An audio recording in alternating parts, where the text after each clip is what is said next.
హేమంతం వచ్చిందంటే చాలు కోటి శుభాల మార్గశిరం వచ్చినట్లే. లక్ష్మీ కలతో లోగిల్లు కలకలలాడినట్లే. ఎటు విన్నా లక్ష్మీ నమస్తుభ్యం, ఎటు చూసినా నమస్తేస్తు మహామాయే అంటూ అమ్మను ఆర్తితో స్తుతించడం, పూజించడం విన్నుల విందుగా వినిపిస్తూ ఉంటుంది. నయనానందంగా కనిపిస్తూ ఉంటుంది. హాయ్, హలో, నమస్తే, welcome back to our channel వస్తేవి కుటుంబం. అందరికీ నమస్కారం అండి. అందరూ ఎలా ఉన్నారు? నేనైతే చాలా బాగున్నాను. మీరు కూడా చాలా చాలా బాగుండాలని, సర్వదా ఆరోగ్యంగా ఉండాలని ఆ లక్ష్మీనారాయణలను మనసారా ప్రార్థిస్తున్నాను. ఇవాళ కూడా ఒక మంచి వీడియోతో నేను మీ ముందుకొచ్చాను. శ్రీ మహావిష్ణువుకు ప్రీతికరమైన మాసం, అలాగే సాక్షాత్తు ఈ ధనుర్మాసంలో నేనే స్థిరమై ఉంటాను అని కృష్ణ పరమాత్మ చెప్పిన మాసం. విశేషంగా మార్గశిర గురువారాలు శ్రీ మహాలక్ష్మికి చాలా ప్రీతికరము. అలాగే గోదాదేవి శ్రీ రంగనాథ స్వామి కోసమై 30 పాశురాలు రచించి ఆ పాశురాలను ప్రతినిత్యము పాడుతూ తన చెలికత్తెలతో కృష్ణ పరమాత్మ ఆరాధనలో లీనమైపోతుంది గోదాదేవి.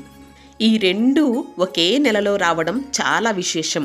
ఇలా పండగ వాతావరణంతో మన ఇల్లు లోగిల్లు కలకలలాడుతూ ఉంటాయి. ధనుర్మాసంలో విశేషంగా ముగ్గులనేది చక్కగా వేసుకుని ఆ ముగ్గులపై గొబ్బిమ్మలను ఉంచి వాటిపైన పసుపు కుంకుమ చల్లి ఎంతో అందంగా ఆనందంగా కలకలలాడుతూ మన ఇంటి లోగిల్లు ఉంటాయన్నమాట. అలాంటిది శ్రీ మహాలక్ష్మికి స్వాగతం పలుకుతూ ఈ విధంగా గడప పూజ చేసుకుంటే చాలా మంచిది. మహాలక్ష్మి అమ్మవారికి ఆహ్వానంగా ఒక రాగి చెంబును కానీ ఇత్తడి చెంబును గాని తీసుకుని అందులో సుగంధ ద్రవ్యాలను ఏర్పాటు చేసుకుని అమ్మవారికి ఆహ్వానం పలికితే ఇంకా మంచిది. ప్రతి నిత్యము తెల్లవారుజామునే నిద్రలేచి ధనుర్మాస వ్రతాన్ని ఆచరించి స్వామి అమ్మవార్ల ఆశీర్వాదం మనము తీసుకుంటే మన ఇంటికి మన కుటుంబానికి చాలా మంచిదన్నమాట. ఈ విధంగా గడపను అలంకరించుకుని ఇప్పుడు రాగి చెంబులో ఏ ఏ వస్తువులు వేసి అమ్మవారికి ఆహ్వానం పలకాలో చూసేద్దాము. అలాగే మన ఇల్లు లక్ష్మీ కలతో ఉండాలి అంటే ఎలాంటి నియమాలు పాటించాలో కూడా ఇవాళటి వీడియోలో షేర్ చేస్తాను. ముందుగా ఒక ఇత్తడి పాత్రను తీసుకున్నాను. అందులో శుద్ధ జలాన్ని నింపుకున్నాను. అందులో కాస్త పసుపు, కాస్త కుంకుమ, కాస్త గంధము, అలాగే అక్షింతలు, అలాగే పచ్చకర్పూరము, ఆ తర్వాత జవ్వాదు, ఈ సుగంధ ద్రవ్యాలు అన్ని వేసి ఆ తర్వాత ఒక రాగి కాయిన్ ఉంటే కూడా వేసుకోండి. అలాగే ఎరుపు, పసుపు రంగు లేదా తెలుపు రంగు పుష్పాలతో అలంకరించుకోవచ్చు. ఇలా అలంకరించుకొని ఆ తర్వాత ఈ చెంబుకి కాస్త గంధాన్ని కుంకుమను ఏర్పాటు చేసుకోవాలి. ఇలా గుమ్మం దగ్గర మనము ఏర్పాటు చేసుకుంటే మహాలక్ష్మికి స్వాగతం పలికినట్లుంటుంది.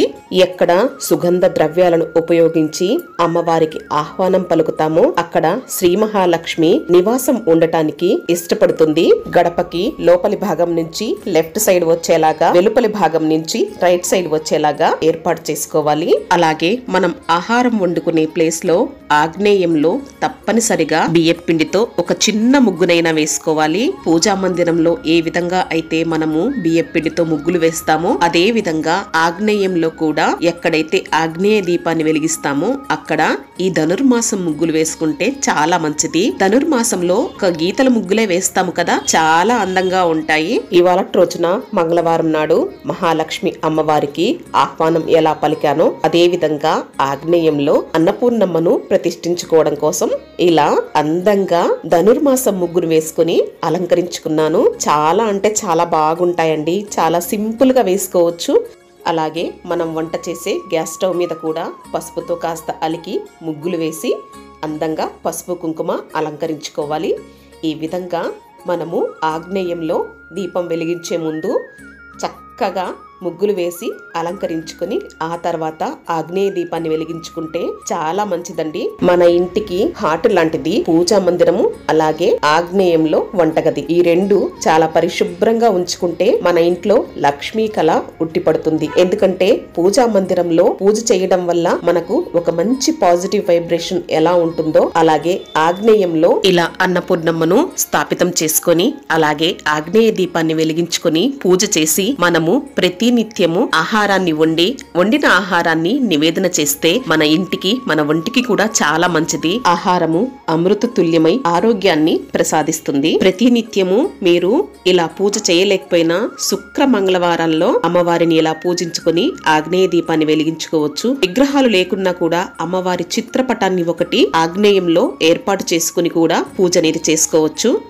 ఆగ్నేయంలో దీపాన్ని వెలిగించుకొని అన్నపూర్ణమ్మను ఇలా ప్రతిష్ఠించుకొని చక్కగా అమ్మకు కాస్త ధూపదీప నైవేద్యాలు సమర్పించి ఆ తర్వాత వంట చేసి మన రోజును మొదలు పెడితే చాలా మంచిదన్నమాట. లక్ష్మీ కళతో మనకు మనసు ప్రశాంతంగా ఉంటుంది. మన ఇల్లు కూడా చాలా ప్రశాంతంగా ఉంటుంది. ఇంట్లో నివసించే వాళ్ళు కూడా చాలా చాలా ఆరోగ్యంగా ఉంటారన్నమాట. అలాగే వెలుగుతున్న దీపము సాక్షాత్తు లక్ష్మీ స్వరూపంగా భావించి కాస్త పచ్చకర్పూరము అలాగే 4 అక్షింతలు కూడా దీపంలో వేస్తే లక్ష్మీ కటాక్షము కలుగుతుంది. దీపానికి పుష్పాక్షింతలు సమర్పించి సువాసనాభరితమైన అగరబత్తులతో అమ్మవారికి ధూపాన్ని చూపించి నమస్కరించుకున్నాను. ఇవాళ రోజున డ్రై ఫ్రూట్స్ ని అమ్మవారికి నివేదన చేశాను. కలకండ అలాగే బాదాము అలాగే ఎండు ద్రాక్ష ఈ 3 సమర్పించాను. ప్రతి నిత్యము వండిన పదార్థాన్నే మనము పెట్టనక్కర్లేదు. కాస్త డ్రై ఫ్రూట్స్ ని మనము అమ్మవారికి సమర్పించవచ్చు. కానీ పాలను నివేదన చేస్తే చాలా మంచిదండి. నేను ప్రతిసారి ఎక్కువ శాతము పాలు అనేది నివేదన చేస్తాను. ఆగ్నేయము అగ్నిస్థానము, అగ్నిదేవుడికి పాలు నివేదన చేయడం వల్ల హవిస్సులు అందించిన దానితో సమానమవుతుంది. దీనివల్ల హోమం చేసిన పుణ్య ఫలితం మనకు లభిస్తుంది.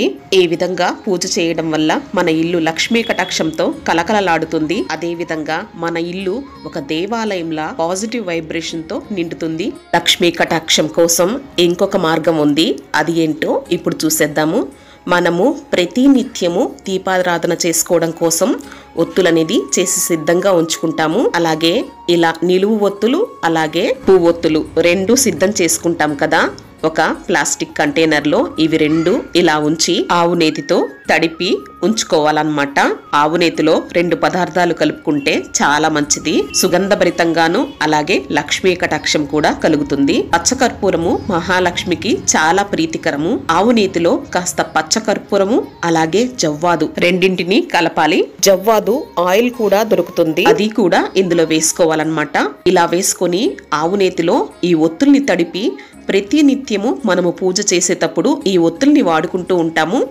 అలాగే త్వరగా వెలుగుతాయి. ఆ తర్వాత లక్ష్మీప్రదమైనవి.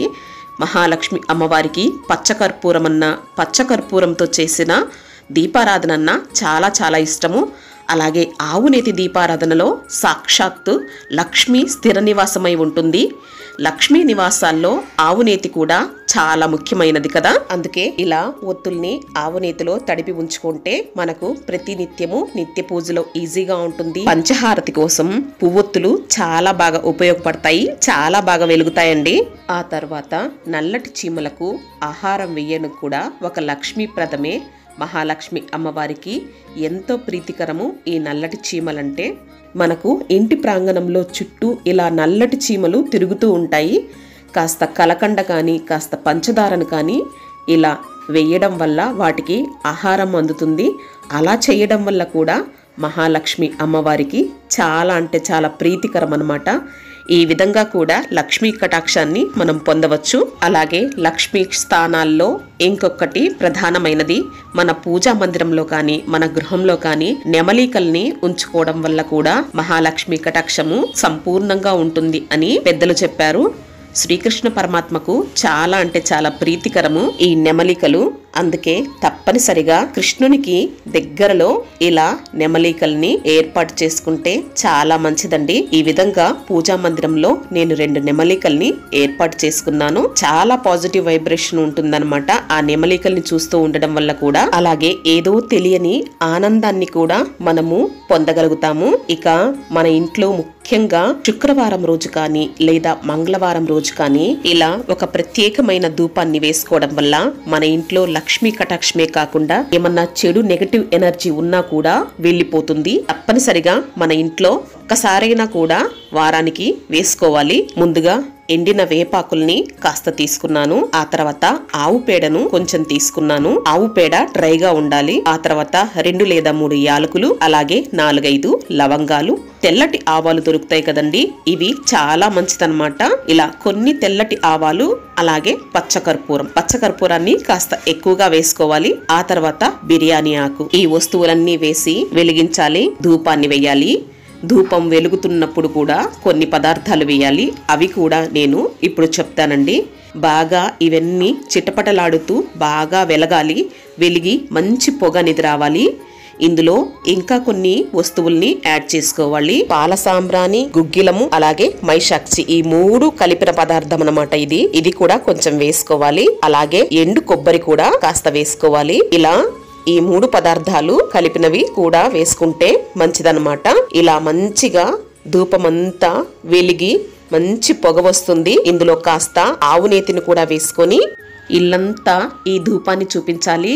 ఇలా చేయడం వల్ల వారానికి ఒకసారి కానీ 2 సార్లు కానీ, లేదా ఉదయం సాయంత్రం ఎప్పుడైనా కూడా ప్రతి మూలలా ఇలా చూపించి మనం ధూపం వేసినట్లయితే మన ఇంట్లో చెడిపోయి మంచి జరుగుతుంది. ఈ ప్రత్యేక ధూపం వల్ల మన ఇంట్లో నెగటివ్ ఎనర్జీ పోవడమే కాకుండా లక్ష్మీ కటాక్షం కూడా కలుగుతుంది. అందుకు వారంలో తప్పనిసరిగా ఇలా ప్రత్యేకంగా మన ఇంటిని చూసుకోవడం వల్ల మనకు లక్ష్మీ కటాక్షం కలుగుతుంది. ఇదే కాకుండా ప్రతి నిత్యము ఉభయ సంధ్యలలో ఏ ఇంట్లో అయితే దీపారాధన వెలుగుతుందో ఆ ఇంట్లో కూడా లక్ష్మీ కటాక్షం కలుగుతుంది అని మన పెద్దలు చెప్పారు. ఇలా ప్రత్యేకమైన విధి విధానాలు పాటించి మన ఇంట్లో లక్ష్మీ కళను స్థిర నివాసంగా ఉంచుకోవచ్చు. మన ఇంటికి లక్ష్మీదేవిని ఆహ్వానించవచ్చు. అందుకు ధనుర్మాసంలో ఈ విధంగా ధనుర్మాసం ముగ్గులతో ఆగ్నేయ దీపాన్ని వెలిగించుకొని ఇలా పూజా మందిరాన్ని అలంకరించుకొని పూజనేది చేసుకోవాలి. నేను ప్రతిసారి పాటించే నియమాలనే మీ అందరికీ షేర్ చేశానండి. ఇది ఇవాళటి వీడియోలో లక్ష్మీ కటాక్షం కోసం, అలాగే మన ఇంట్లో ప్రత్యేక ధూపాన్ని ఎలా వేసుకోవాలి, అలాగే ధనుర్మాసం ముగ్గుతో ఆగ్నేయ దీపాన్ని ఎలా వెలిగించుకున్నాను అనేది మీ అందరికీ షేర్ చేశాను. ఐ హోప్ ఈ వీడియో మీ అందరికీ నచ్చింది అనుకుంటున్నాను. అలాగే ఉపయోగపడాలని మనస్ఫూర్తిగా కోరుకుంటున్నాను. ఈ ధనుర్మాసంలో తిరుప్పావై చదువుతూ మీ ఇల్లు కూడా లక్ష్మీ కటాక్షంతో కలకలలాడాలని ఆ మహాలక్ష్మిని ప్రార్థిస్తున్నాను. ధనుర్మాస వ్రతాన్ని ఎవరెవరు ఆచరిస్తున్నారు అనేది తప్పనిసరిగా నా కామెంట్ రూపంలో తెలియజేయండి. వీడియో గనక నచ్చితే వీడియోని లైక్, షేర్ చేసి ఛానల్ని సబ్స్క్రైబ్ చేసుకుంటారని మనవి చేస్తున్నాను. అలాగే పక్కనున్న బెల్ ఐకాన్ని క్లిక్ చేసి ఉంచుకుంటే నేను ఎప్పుడు వీడియో పెట్టినా మీకు ముందుగా నోటిఫికేషన్ అందుతుంది. మీ అందరికీ కూడా గోదా రంగనాయక స్వామి ఆశీర్వాదం వల్ల ఇల్లు ధన కనక వస్తు వాహనాలతో నిండి లక్ష్మీ కళతో నిండి ఆరోగ్యంగా ఉండాలని, అందరూ ఆనందంగా ఉండాలని మనస్ఫూర్తిగా కోరుకుంటూ మరో చక్కటి వీడియోతో కలుస్తానండి. నేను మీ సులోచన. అంతవరకు సెలవు. నమస్కారం. స్వస్తి.